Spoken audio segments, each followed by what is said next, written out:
In this video, I'm sharing my album cover design process from start to finish.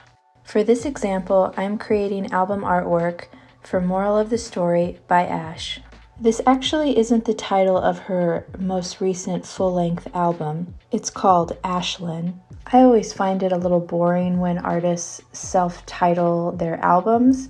I get that it's a branding thing, but it misses the chance to tell a story about the album. So I chose one of my favorite songs off of the album and used that for the title of the album. This is some of the inspiration I pulled for the design direction for this album cover. I knew I wanted it to be relatively simple, with an off-white cream-colored background, and the emphasis being on the typography, using an elegant yet playful serif. So with this in mind, I went to Adobe Fonts and started searching through all of their serif typefaces to find something that looked similar to the inspiration I pulled. I'll leave a link below to the final typeface I end up going with, but here's a list of some of the ones that I pulled and started playing with in Illustrator next. Jumping into Illustrator, I'm starting with a 4000 by 4000 pixel artboard size. I pulled a cream background color from the inspiration images, typed out the song title in one of the first fonts, which was Capellina, and from there I basically duplicated across multiple artboards and try out each of the different typefaces, including different weights within the typeface family, to find something that I think will work well. This can take a while because you really need to play with the nuances of the typeface. You may discover that you like the italic or just the regular or semi-bold or bold. Some typefaces like Mrs. Eaves come with small caps, so you would want to play around with that and see if that's achieving what you want for the design. Slowly, I started to eliminate some of the typefaces, for example, some of the more fancier, scriptier ones, and I really narrowed in more on some of the simple, elegant serifs like Mrs. Eaves. I played with the option of having "of the" in italics and leaving moral and story in regular to bring some contrast to the title.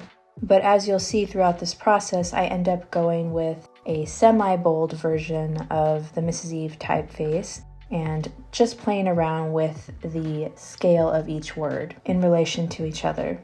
I really liked how this was going, and it was really close to what I envisioned from the beginning, but I felt the layout still needed a little bit more work. I never like to delete anything in case I change my mind and want to go backwards, so I will duplicate. I keep one version, create a copy, play around with the type. When I think that version is in a good spot, then I will create another duplicate and do the same. And I just keep repeating this process until I come to the final layout that I'm happy with. If you recall from one of the reference images I pulled, there was an asterisk in one of them. I really liked this idea and wanted to pull it into the concept of the design.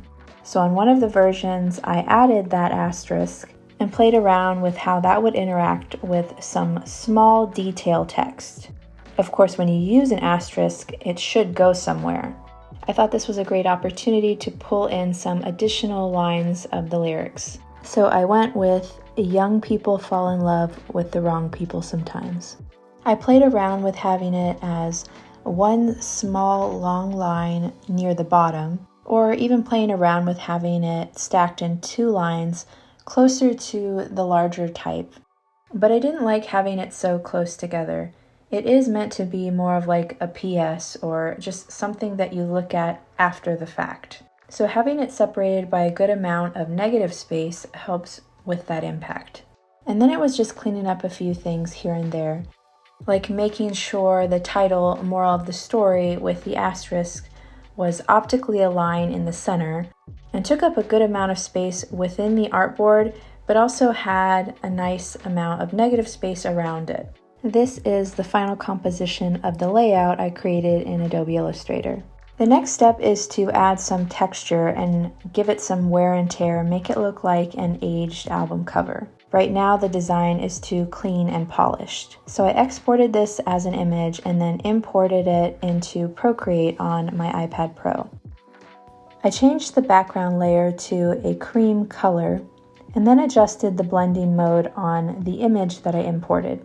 I thought screen created an interesting effect.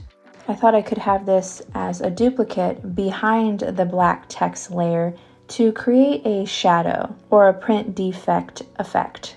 I tried it, but I quickly changed my mind and decided I wanted to keep things simple and go with the cream colored background and a worn black for the text.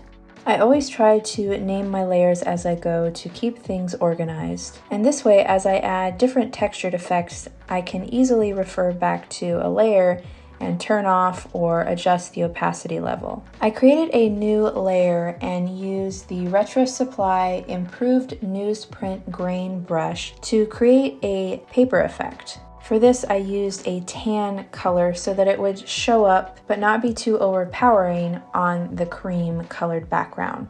With this brush, you can generously paint across the entire canvas to get a nice even newsprint texture. I renamed this layer to Newsprint Grain. On a new layer, I used the RetroSupply Ink Abrasion brush in the same color as the background, the cream, and used it to add texture to the black type.